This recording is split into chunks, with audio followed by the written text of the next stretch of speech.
पूरी दुनिया ब्रिटेन में कोरोना का एक नया रूप मिलने से खौफजदा है। वजह यह है कि ब्रिटेन के साथ साथ दुनिया के 5 देशों में कोरोना का ये नया रूप देखने को मिला है। लेकिन इसके चलते भारत के साथ साथ दुनिया भर के कई देशों ने ब्रिटेन से आवाजाही रोक दी है। लेकिन फिर भी चिंता की बात केवल यही नहीं है। चिंता की बात यह है कि अब कोरोना हर देश में अपना रूप बदल रहा है। ब्रिटेन के स्वास्थ्य सचिव मैट हैनकॉक ने कहा है कि दक्षिण अफ्रीका से यात्रा कर जो लोग ब्रिटेन वापस लौटे हैं, उनके संपर्क में आने वाले लोगों में कोरोना वायरस का एक नया ही स्ट्रेन सामने देखने को मिला है और इसके चलते अब दक्षिण अफ्रीका से वापस आए लोगों को अपने आप को आइसोलेट होने को कहा गया है। इसके साथ साथ ये भी कहा जा रहा है कि अभी ब्रिटेन में जो नया रूप कोरोना का सामने आया था, उसके बाद अब दक्षिण अफ्रीका से कोरोना की जो नई आफत देखने को मिली है, ये और भी ज्यादा खतरनाक हो सकती है।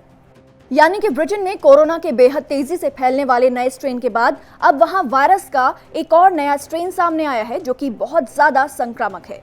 हालांकि अब तक इस नए स्ट्रेन के 2 मामले सामने आए हैं। मालूम हो कि कोरोना के नए वेरिएंट ने ब्रिटेन में जैसे नुकसान पहुंचाया है, वैसे ही ये दक्षिण अफ्रीका में भी बीमारी को तेजी से फैला रहा है। एक्सपर्ट्स के मुताबिक शायद इसीलिए देश को कोरोना की दूसरी बड़ी लहर का सामना करना पड़ रहा है। कहा तो यहां तक गया है कि कोरोना वायरस का नया स्ट्रेन पहले के वायरस के मुकाबले 70% अधिक तेजी से फैलता है।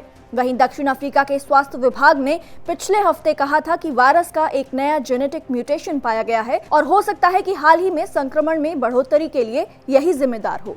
ब्रिटेन के स्वास्थ्य सचिव का कहना है कि दक्षिण अफ्रीकियों की प्रभावशाली जीनोमिक क्षमता की बदौलत हमें ब्रिटेन में कोरोना वायरस के एक और नए वेरिएंट के 2 मामलों का पता चला है। उनके मुताबिक नए वेरिएंट के दोनों मामले उन लोगों के संपर्क में आने से सामने आए हैं जिन्होंने पिछले कुछ हफ्तों में दक्षिण अफ्रीका की यात्रा की थी। वहीं क्रिसमस और न्यू ईयर के पहले ब्रिटेन में पाबंदियां लगाई गई हैं, जिसके चलते विपक्ष ने बोरिस जॉनसन सरकार पर निशाना साधा। लेबर पार्टी ने कहा कि बोरिस काफी समय से कोरोना महामारी की आड़ में छिप रहे हैं। सरकार को वैज्ञानिक तरीके से पाबंदियां लगानी चाहिए, न कि अपनी कमियां छिपाने के मकसद से पाबंदियां लगाई जाएं। ब्रिटेन में जो कोरोना वायरस का नया स्वरूप सामने आया, उसके कुछ मामले भारत में पहुंच चुके हैं। लेकिन अब चिंता की बात यह है कि दक्षिण अफ्रीका में म्यूटेट हुए इस नए वायरस के केस तो कहीं भारत में नहीं पहुंच गए हैं। अगर ऐसा हुआ तो भारत में भी कोरोना वायरस के मामलों में तेजी से बढ़ोतरी देखने को मिल सकती है।